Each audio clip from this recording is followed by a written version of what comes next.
Good morning, friends. So before we get started, I want to just give you a little update. The reason you're seeing me here instead of Deepa, by the way, I'm not Parinnata, in case anyone was confused by that. Deepa is recovering from an infection, and he is on antibiotics, and Kay is keeping a very tight rein on him. He would be here if it was his choice, but we've got the power. Kay's got the power to keep that man down until he's healed. And so please continue sending metta and good healing energy and love in his direction.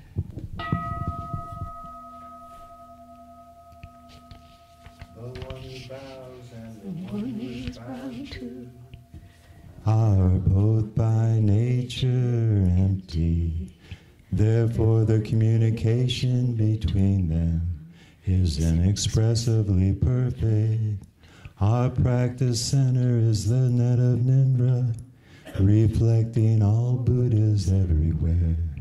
And my own person reflects on the Buddha, to whom I go for refuge. Offering the light to the 10 directions, the Buddha, the Dharma, and the Sangha, to whom we bow in gratitude. Teaching and living the way of awareness in the very midst of suffering and confusion. Shakyamuni Buddha, the enlightened one, to whom we bow in gratitude.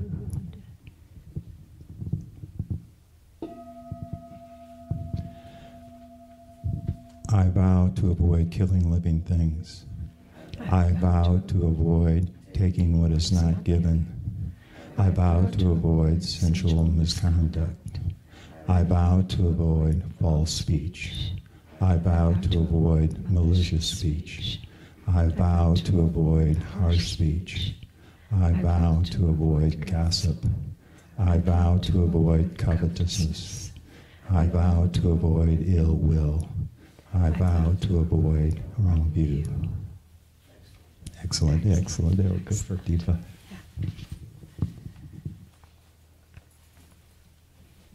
Well, I got a call last night from Panawati, and we weren't sure when I spoke with Kay whether Deepa would be up by today.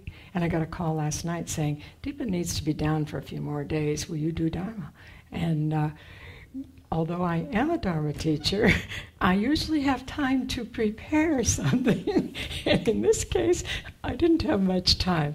And so I'm going to offer you what came up in the hopes that that is indeed what some of the beings in this room do need today. And we're going to start with a song.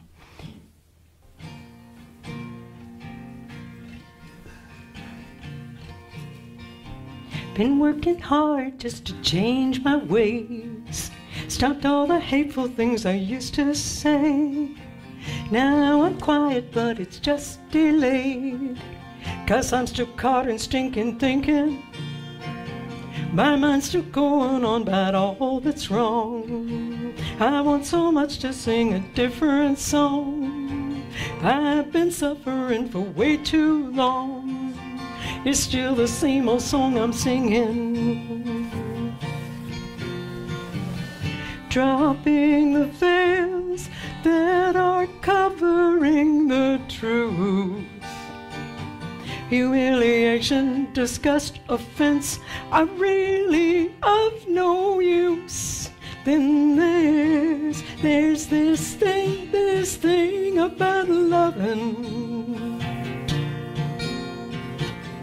Love is not something you do.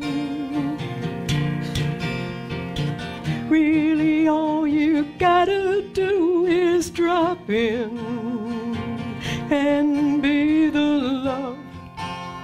Love is the real you.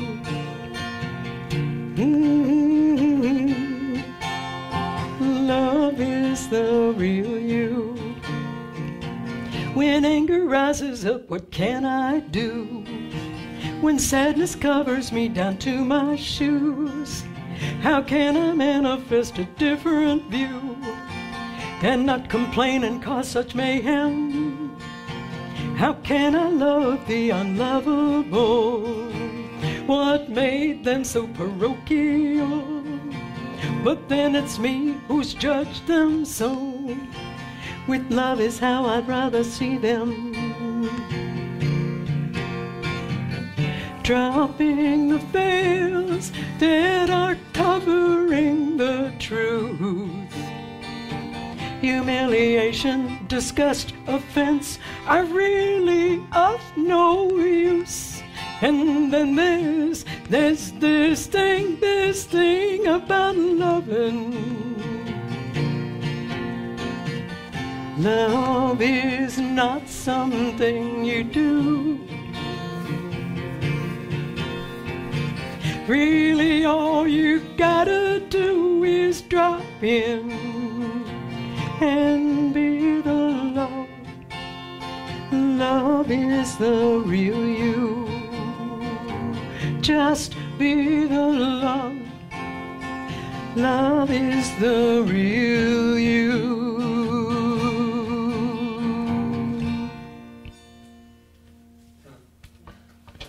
Thank you, friends. Thank you.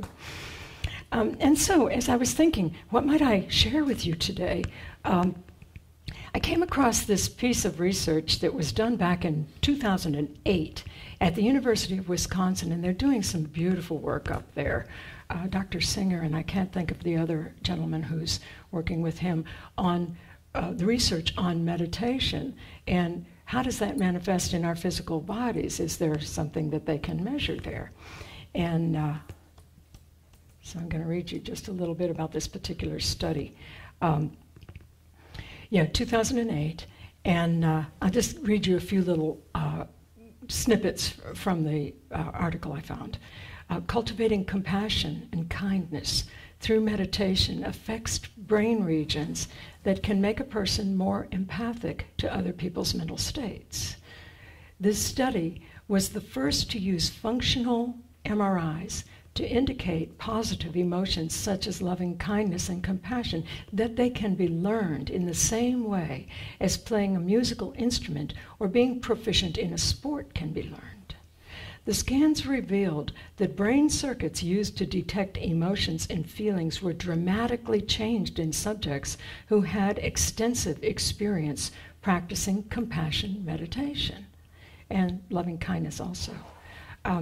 The research suggests that individuals, from children who may engage in bullying to people prone to recurring depression, and society in general, could benefit from such meditative practices.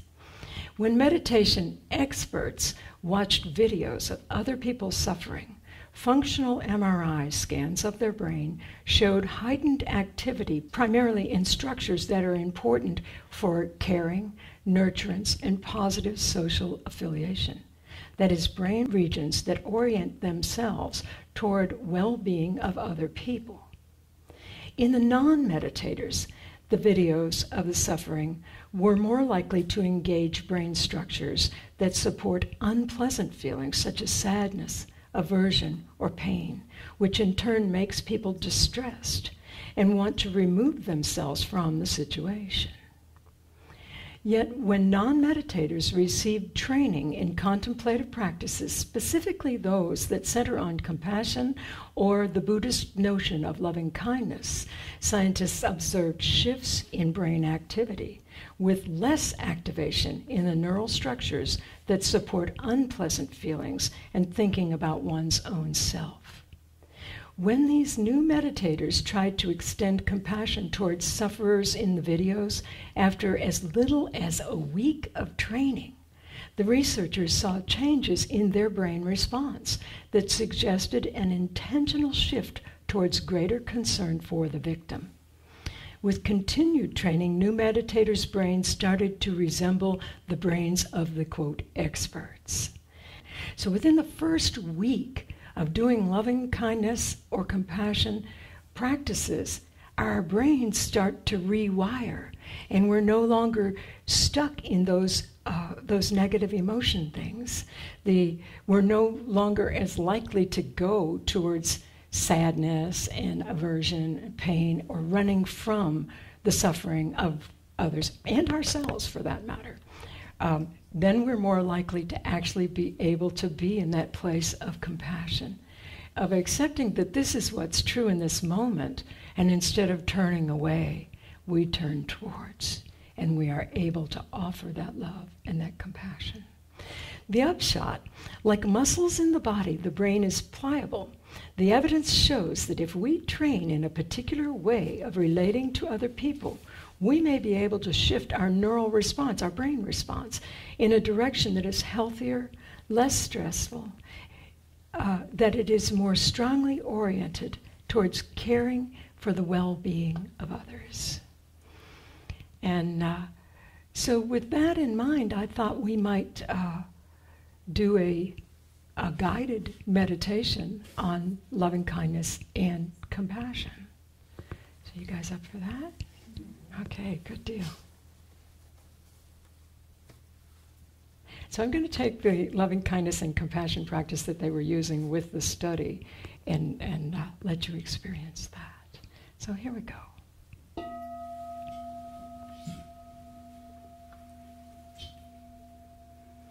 So first of all, just taking a breath or two, allowing yourself to drop into the body,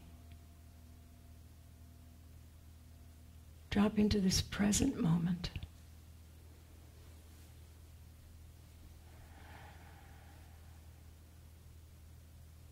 And just centering in on the breath.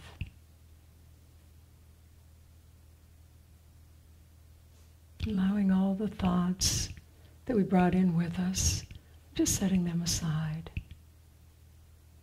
And coming to a clear space, feeling centered.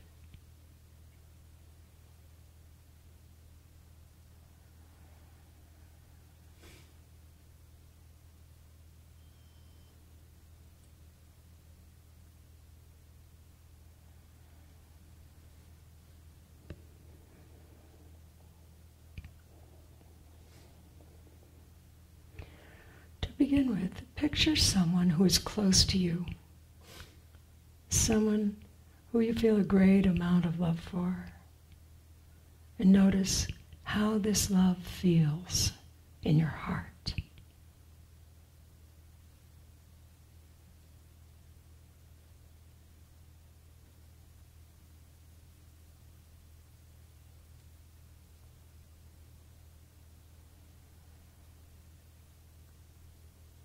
Notice the sensations around the heart. Perhaps there might be some warmth, openness, tenderness. Just notice what that feels like as you think about this one that you loved so much.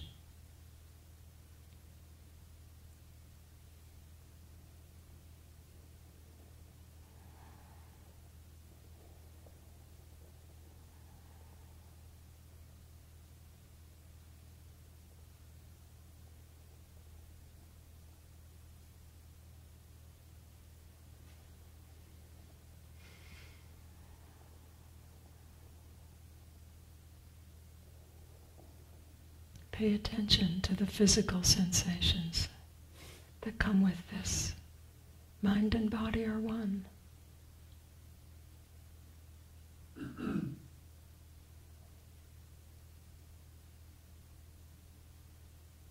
Continue breathing and focus on these feelings as you're visualizing your loved one. As you breathe out, imagine that you are extending a golden light that holds your warm feelings from the center of your heart. Imagine that that golden light reaches out to your loved one, bringing that one peace and happiness. And as you're doing this, just mentally offer these phrases. May you have happiness. May you be free from suffering.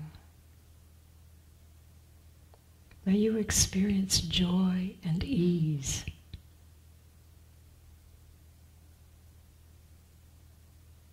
May you have happiness. May you be free from suffering. May you experience joy and ease. And we'll take just a few moments here to continue with these phrases as we see that golden light coming from our heart to that one.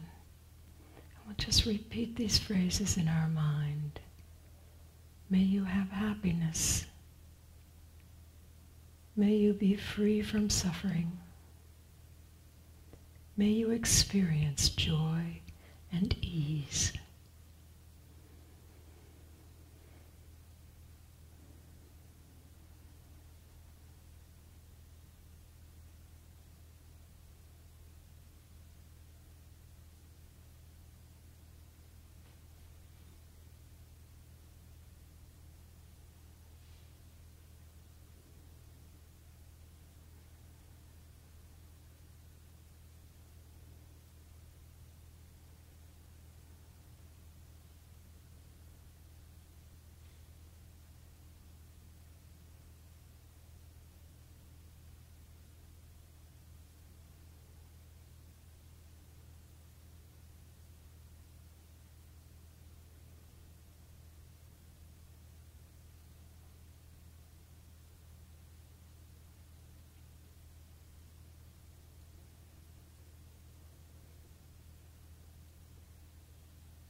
Now think of a time when this person was suffering. Maybe they experienced an illness, an injury, or a difficult time in a relationship. Notice how you feel when you think of his or her suffering. How does your heart feel? Do the sensations change? Do you continue to feel warmth, openness, and tenderness? Are there other sensations? Perhaps an achy sensation?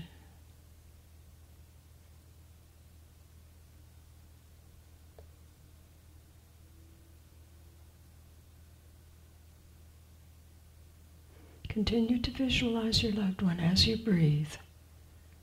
Imagine that you are extending the golden light from your heart to your loved one, and that golden light is easing his or her suffering. Extend the light out to them during each exhalation with the strong, heartfelt wish that they be free from their suffering, reciting silently these same phrases. May you be free from this suffering. May you have joy and happiness. May you be free from this suffering. May you have joy and happiness. Notice how this feels in your heart. What happened to your heart? Did the sensations change? Did you continue to feel warmth, openness, and tenderness, or were there other sensations?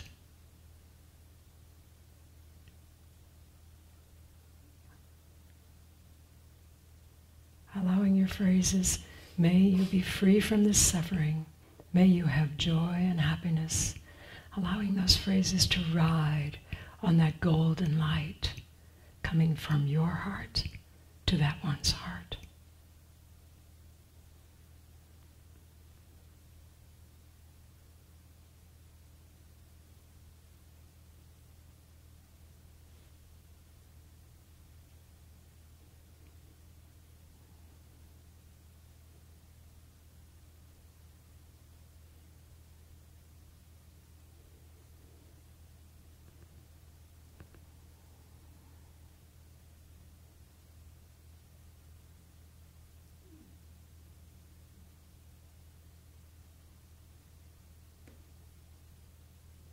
Now we're going to shift just a little, and so bowing to your loved one and allowing yourself to turn your attention to your own self.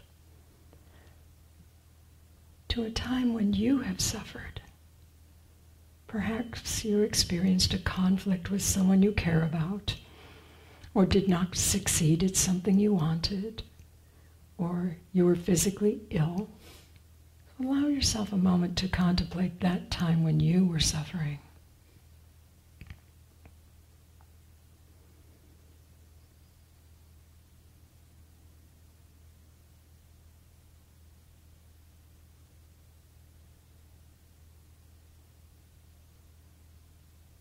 Notice how you feel when you think about your own suffering. How does your heart feel? Do you continue to feel warmth, openness, and tenderness? Or perhaps there are other sensations present. Just notice what arises.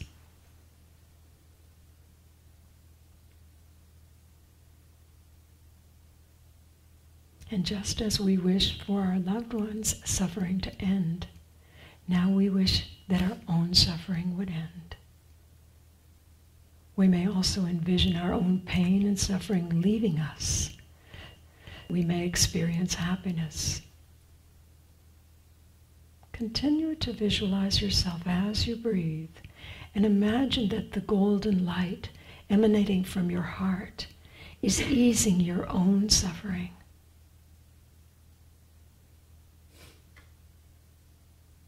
With each exhalation, feel a pulse of that golden light emanating within you, with the strong, heartfelt wish that you be free from your suffering. And then silently recite to yourself, may I be free from this suffering. May I have joy and happiness. May I be free from this suffering. May I have joy and happiness. So we'll just repeat those phrases for a few moments here and feel how that shifts.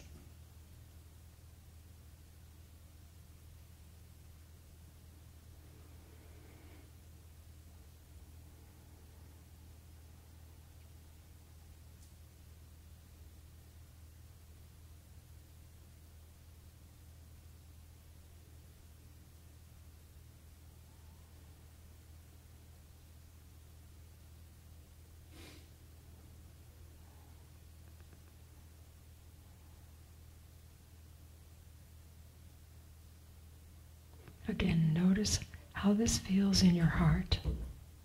What kind of sensations did you feel with this? Did they change from when you were envisioning your own suffering? How is this feeling different from when you wished your loved one's suffering would be relieved? Did you feel warmth, openness, tenderness? Were there any other sensations present? Sometimes pressure? Did you have a wish to take away your own suffering? Just notice.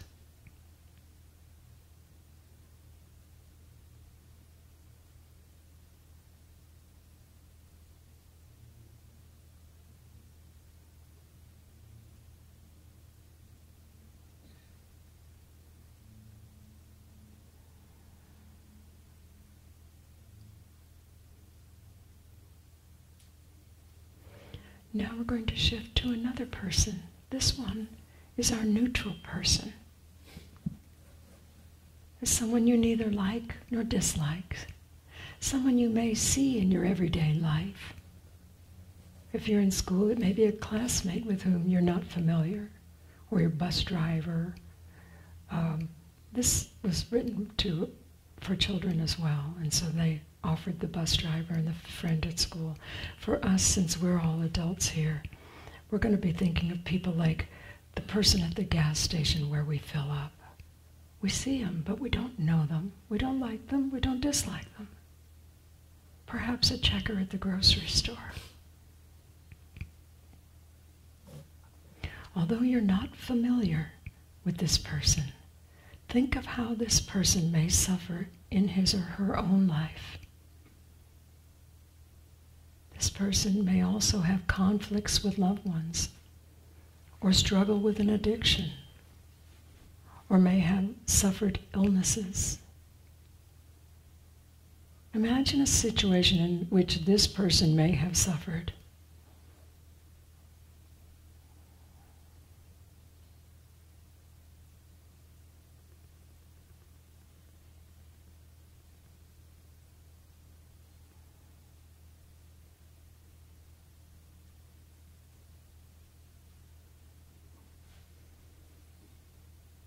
And as you see this situation that this person might have suffered, notice your heart center again. Does it feel different? Do you feel more warmth, openness, or tenderness? And are there other sensations? What are those other sensations?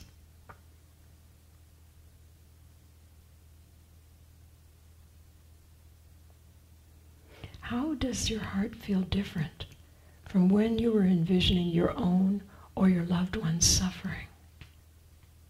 Is there a difference?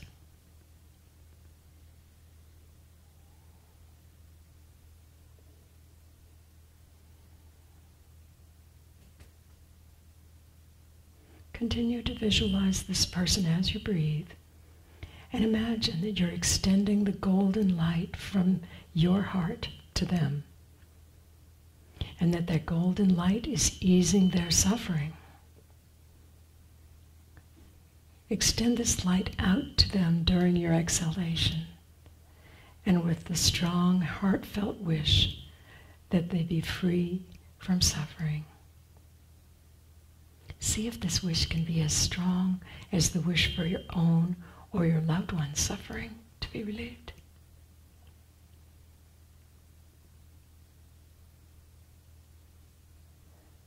And as you're wishing them freedom from suffering, here are your phrases. May you be free from this suffering. May you have joy and happiness. May you be free from this suffering. May you have joy and happiness.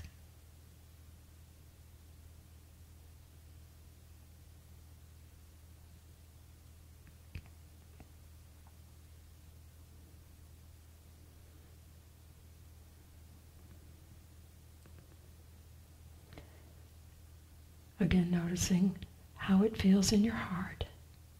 Did the sensations change from when you were envisioning this person's suffering, from the beginning to the end of it? Did you continue to feel warmth and openness and tenderness?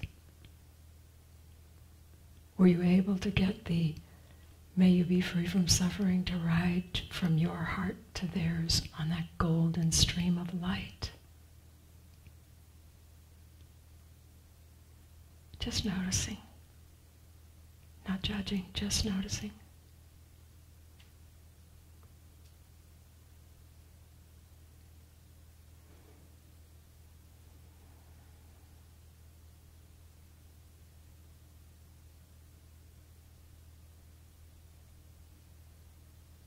Now we're going to make another shift.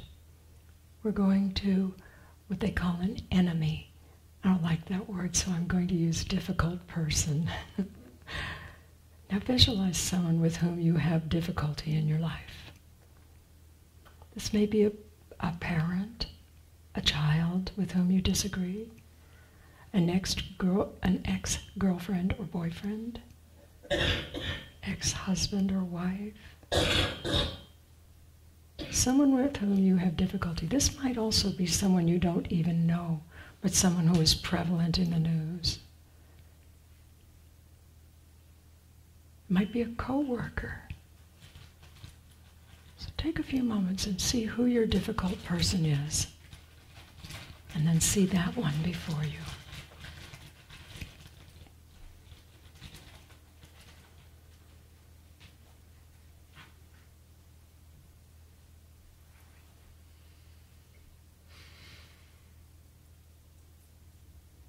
Although you may have negative feelings towards this person, think of how this person has suffered in their own life.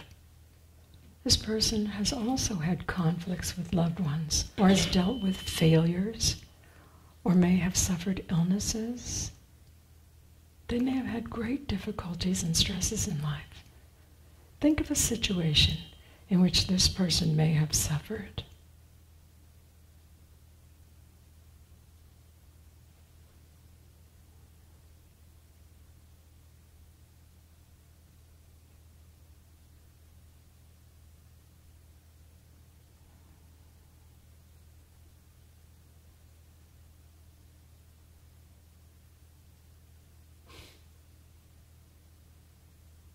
Notice your heart center. Does it feel different than the other beings we've been working with? Do you feel more warmth, less warmth, openness, tenderness? Just noticing, not judging, just noticing. How does your heart feel different from when you were envisioning your own or your loved one's suffering, or even your neutral person?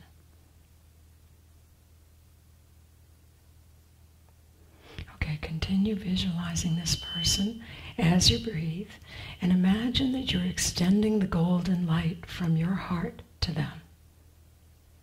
This golden light is easing their suffering with a strong, heartfelt wish that they be free from suffering too. See if you can make this wish as strong as the wish you had for your loved one. And using the phrases again, may you be free from this suffering. May you have joy and happiness. May you be free from this suffering. May you have joy and happiness.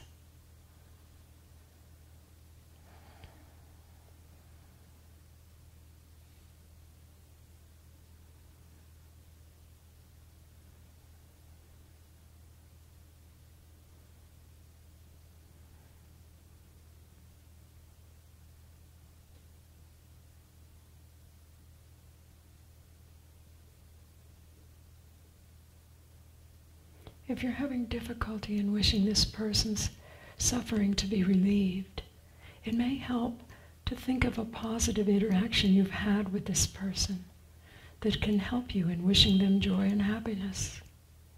Perhaps there were times when you got along, times when they made you laugh, or you worked well together.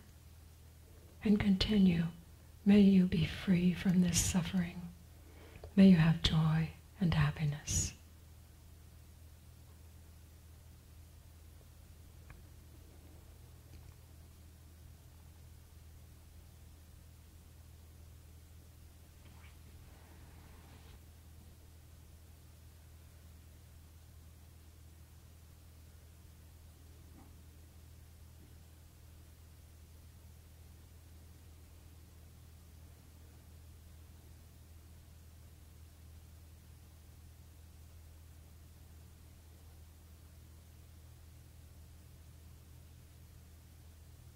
And once again, notice how this feels in your heart. How are these feelings different from when you are wishing your own loved ones or loved ones end of suffering? Were there other sensations? Tightness in the chest, pressure? Or were you able to stay open, feeling the warmth and tenderness? Just noticing, not judging, just noticing.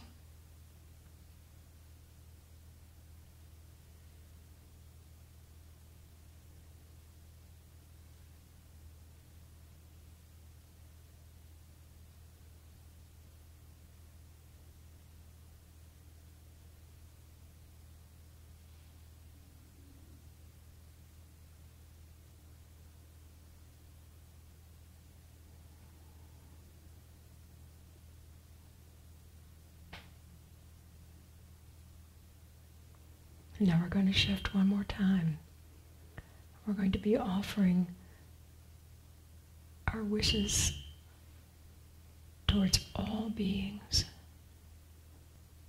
And when we're talking about all beings, that includes us.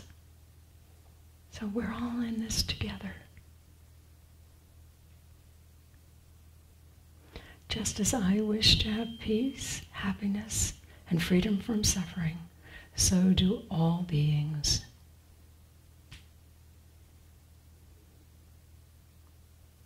So we can think people in our immediate area. We can expand our wishes for freedom from suffering and goodwill to in increments as we expand it out from Hendersonville into all of North Carolina, into all of our country, north, south, east, west, wrapping our whole planet in it.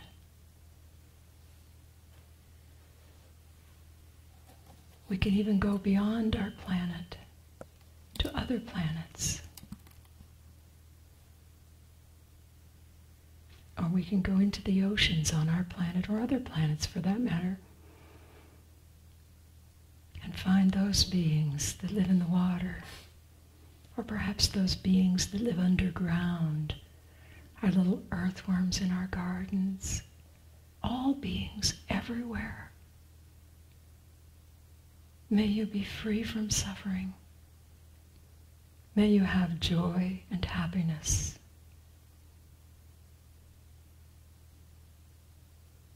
May you be free from suffering. May you have joy and happiness.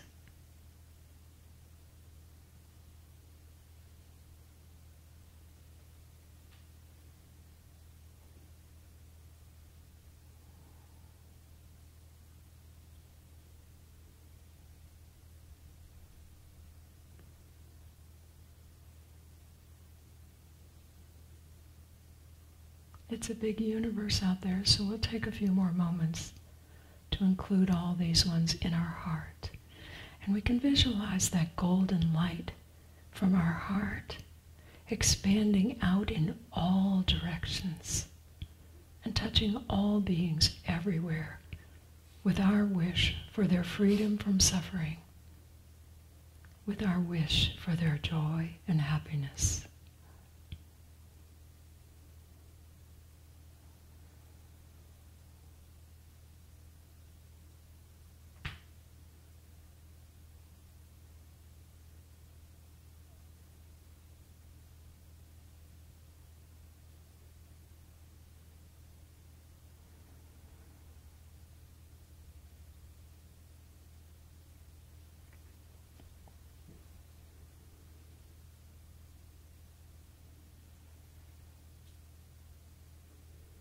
Now, having practiced with our golden light, carrying our wishes for freedom from suffering and joy and happiness, I invite us all now to focus our attention on Parinnata, knowing that he is suffering with an infection, and putting that golden light from our heart, directing it right to Parinnata, as he is resting and healing in his bed at home, encircling him with the golden light. May you be free from suffering. May you experience joy, happiness, and radiant health.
So now the question I have for you is, what was that like for you?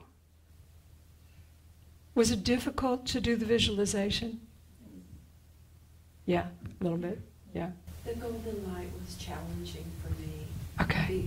Focusing on it, doing just on the exhales, it was felt like a lot of work.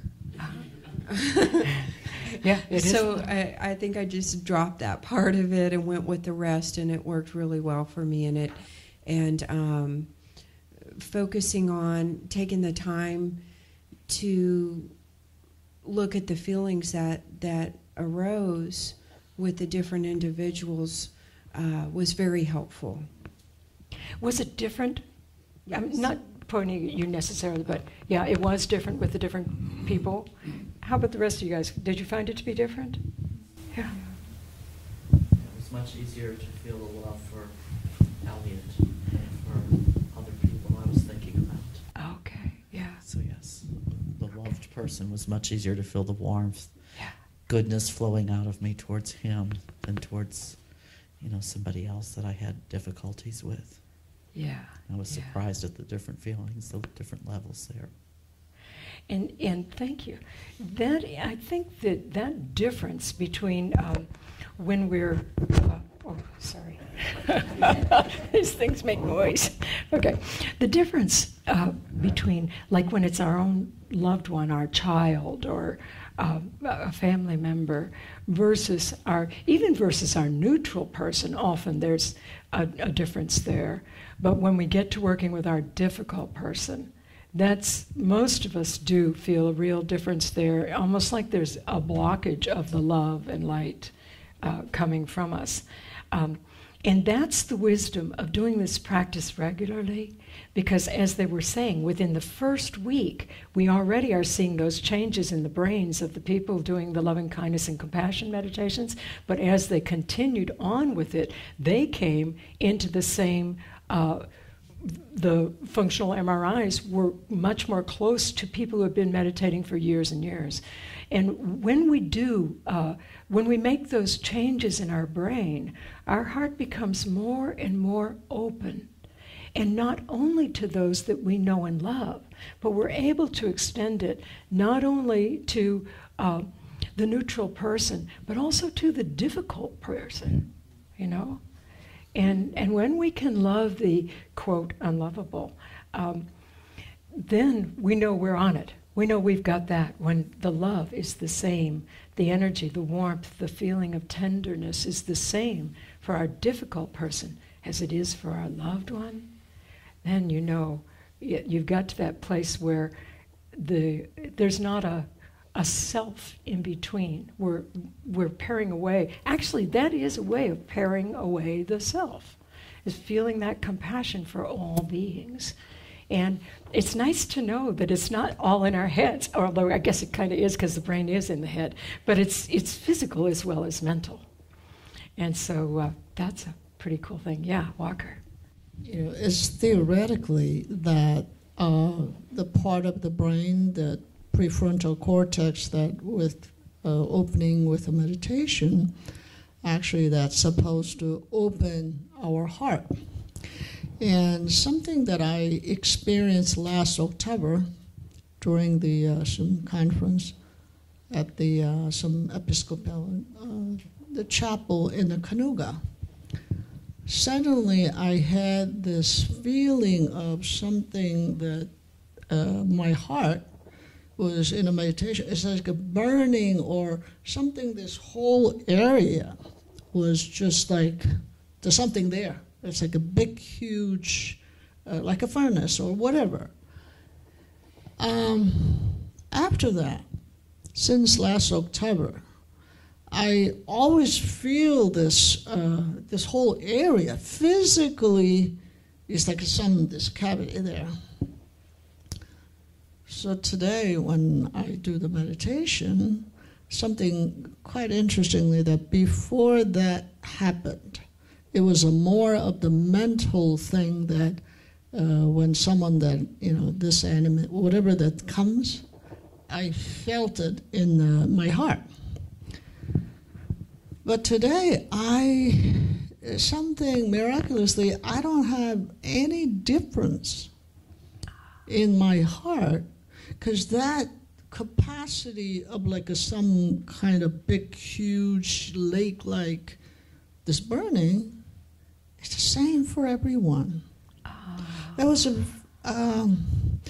I mean, I know when I do the higher brain, I mean, my founder always said, once your heart is opened up, then that is just standing there. Yeah, well, but it was a very interesting experience of my heart is the same for everything.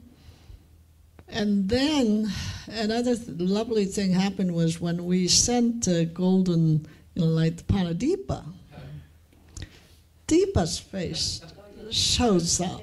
And so it's just like that in the, it's like the loveliness of his face just shows up. So it was really nice. Yeah.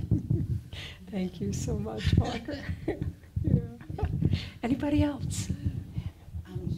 In this study, how many minutes at a time do they recommend that we do this practice? If we want to commit to this practice daily, did they say the amount of time that they were spending? I did not look at the actual article when they published the research. I just saw an article on the research, but this is published research. I'm not sure, but in my experience, 30 minutes a day, you can get it with 30 minutes a day. Mm-hmm. If you can get 45 minutes or an hour, it's better. But if you can get it just 30 minutes a day, you'll start making those changes. It's kind of everything in the body is a use it or lose it system. I remember nursing a baby, and that's so obvious. I mean, right away. As soon as that baby stops nursing, the milk supply drops off. Baby starts a growth spurt, and they're nursing constantly, and you're making a lot more milk. And so I would assume the brain is probably, the whole body does this. We go to the gym, we build muscle, and the more we do this, the more and you're away from the gym for a week, and you start losing that muscle tone. You can't really lift the weights you were lifting before. So I would say, I know from personal experience we can make those shifts with 30 minutes a day, but I think the more we can put towards it, the better, which is probably why so many of our monastics will get there quickly, because they're 24/7 on it, And as householders, we can't do it that way exactly, but whatever we can, Yeah. Thank you. Thanks for the question. Okay, somebody else? Anybody else? Well, friends, we have time for another song if you're up for one. Okay, all right. Let me give you one more song, and then we'll close our meeting out. Thank you so much for being here, and it's wonderful being in the Dharma seat. I love doing that. I love being able to share with you guys, and I love when we get to the check-in part and we share back with each other. It's this reciprocal thing. I love your energy. Thank you so much, dear ones.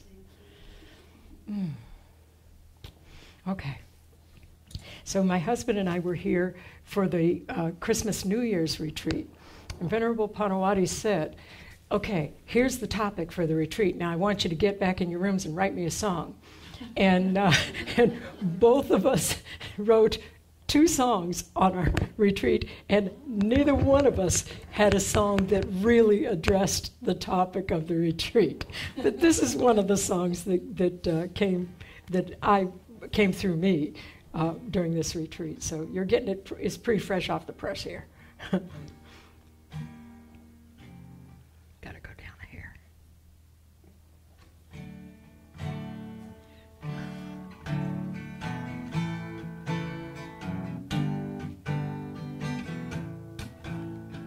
Finding your truth in a world full of falsehood, shattering the carnival mirrors of mind, unearthing the keys to the backstage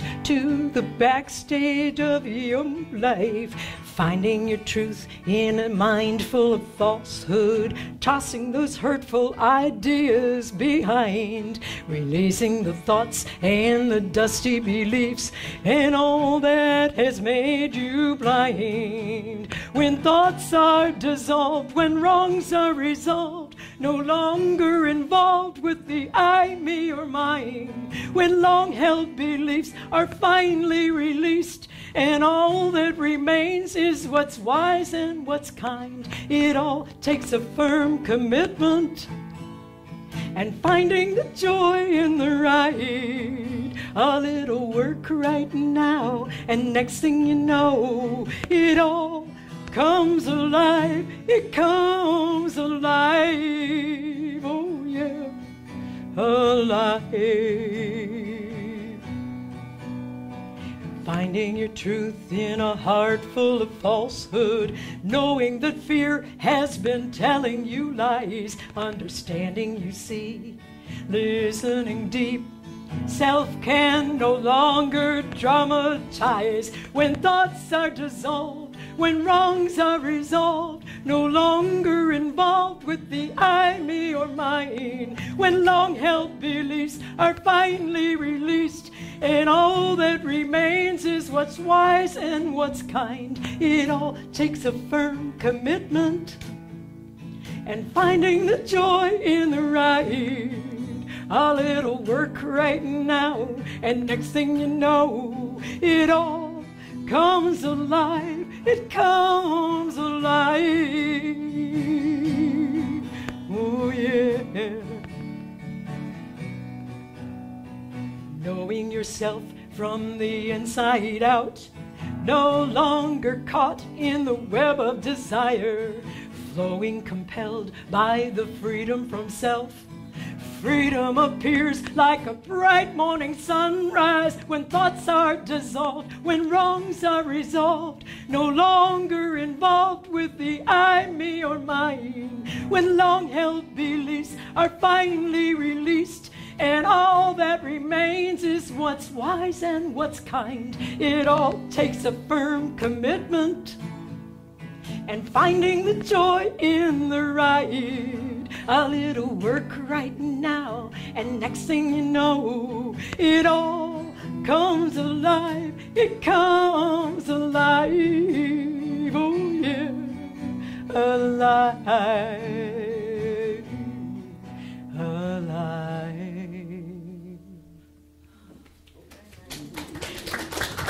Thank you. Thank you so much.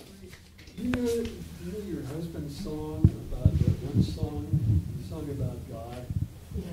It's a perfect thing for a Bible. I don't. That's the handicap in playing with the duo is often my husband and I play together. We both perform as a single.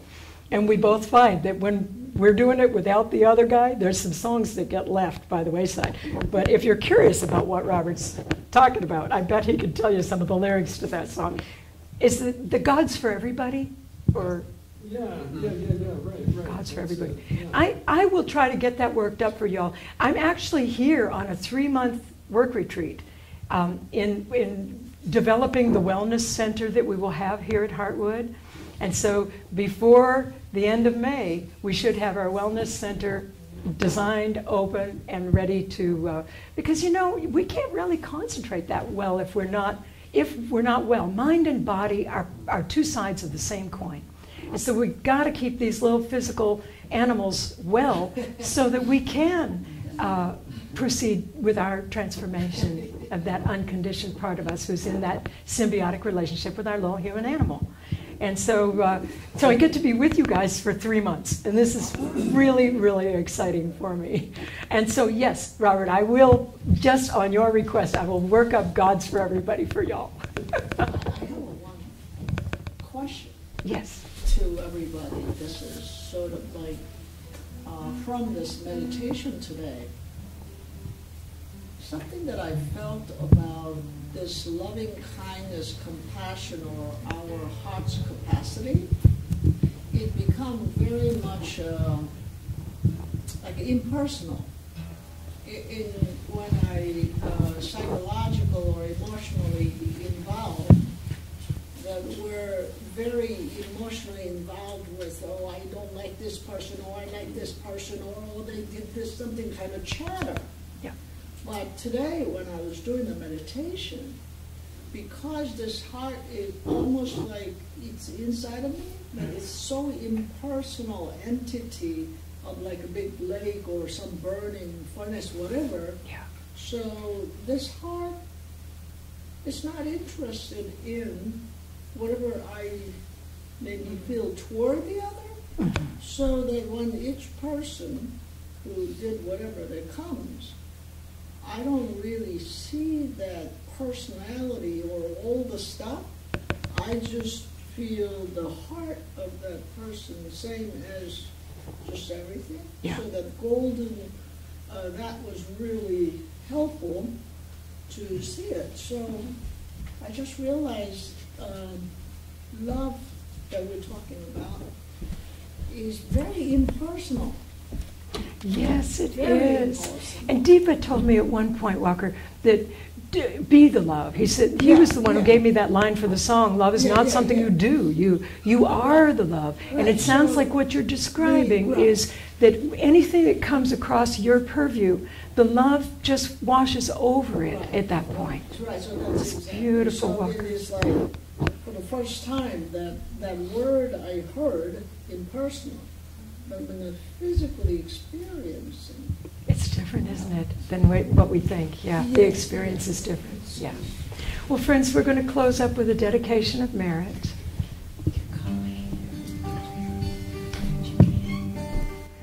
May every living being, our minds as one and radiant with light, share the fruits of peace with hearts of goodness, luminous and bright. If people hear and see how hands and hearts can bind in giving unity, may their minds awaken to great compassion, wisdom, and to joy.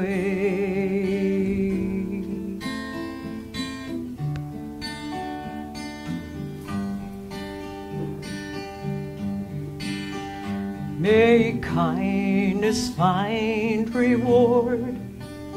May all who sorrow leave their grief and pain. May this boundless light break the darkness of their endless night. Because our hearts are one, this world of pain turns into paradise. May all become compassionate and wise.